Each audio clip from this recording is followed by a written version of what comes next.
Hello friends, welcome to my channel Meenakshi study for study. आज मैं आपके लिए हिस्ट्री का 5 इंपॉर्टेंट क्वेश्चन लेके आई हूँ जो एग्जाम की दृष्टि से बहुत ही महत्वपूर्ण है।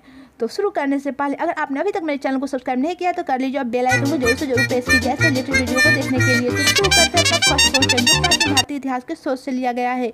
तो 1 क्वेश्चन है, सबसे प्राचीन और प्रमाणिक पुराण है कौन है? तो आंसर है मत्स्य पुराण। तो बता दें कि पुराण का शाब्दिक अर्थ होता है प्राचीन या पुराना। पुराण की रचना मुख्यतः संस्कृत भाषा में हुई थी। पुराणों को प्राचीन भारत के संदर्भ में 20 को कहा जाता था। विष्णु पुराण, मत्स्य पुराण, वायु पुराण तथा भागवत पुराण सर्वाधिक महत्वपूर्ण ऐतिहासिक पुराण है। तो मत्स्य पुराण में ही सातवाहन वंश के बारे में पूरी जानकारी मिलती है। तो शुरू करते हैं नेक्स्ट क्वेश्चन।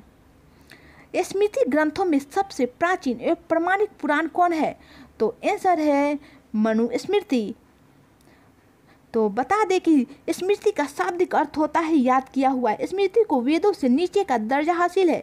मनुस्मृति हिंदू धर्म का एक प्राचीन स्मृति है या कह ले धर्म ग्रंथ है। मनुस्मृति को मानव धर्मशास्त्र, मनु संहिता आदि नामों से भी जाना जाता है। मनुस्मृति जिसे हम मनु संहिता भी कहते हैं, यह उपदेश के रूप में मनु द्वारा ऋषि मुनियों को दिया गया था। तो नेक्स्ट क्वेश्चन है, प्राचीन इतिहास के साधन के रूप में वैदिक साहित्य में ऋग्वेद के बाद किसका स्थान आता है? तो आंसर है शतपथ ब्राह्मण का। तो बता दें कि वैदिक साहित्य को श्रुति भी कहा जाता है क्योंकि सृष्टिकर्ता ब्रह्मा ने विराट पुरुष भगवान की वेद ध्वनि को सुनकर ही प्राप्त किया और ऋषियों ने इस साहित्य को सर्व परंपरा से ही ग्रहण किया। वैदिक साहित्य की भाषा भी संस्कृत है। वैदिक काल में ही वेदों की रचना हुई थी। सिंधु घाटी सभ्यता के पश्चात भारत में जिस नवीन सभ्यता का विकास हुआ उसे ही वैदिक सभ्यता के नाम से जाना जाता है। इस काल की जानकारी हमें वेदों से प्राप्त होती है जिसमें ऋग्वेद सबसे प्राचीन होने के कारण सर्वाधिक महत्वपूर्ण है। शतपथ ब्राह्मण जिसमें उपदेष्टा महर्षि याज्ञवल्क्य थे वैदिक साहित्य में अपना एक विशिष्ट स्थान रखता है। इसमें 100 अध्याय है तथा 14 कर्मकांड है। 100 अध्याय होने के कारण इसे शतपथ ब्राह्मण नाम दिया गया था। तो नेक्स्ट क्वेश्चन है, बुद्ध के पूर्व जन्म का वर्णन कहाँ वर्णित है? तो आंसर है जातक में।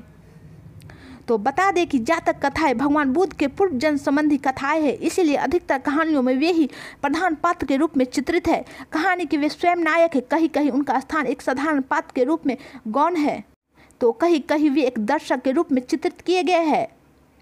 तो नेक्स्ट क्वेश्चन है, महावीर के जीवन कृत्यों तथा अंश समकालिकों के साथ उनके संबंधों का विवरण कहाँ मिलता है? तो आंसर है भगवती सूत्र में। तो बता दें कि भगवती सूत्र जैन धर्म का सर्वाधिक महत्वपूर्ण ग्रंथ है। जैन धर्म के सिद्धांतों को बतलाया गया है। इसमें स्वर्ग और नरक के विषय में विस्तृत जानकारी दिया गया है। अगर आपको ये क्वेश्चन अच्छे लगे तो प्लीज लाइक कीजिए, सब्सक्राइब कीजिए, शेयर कीजिए।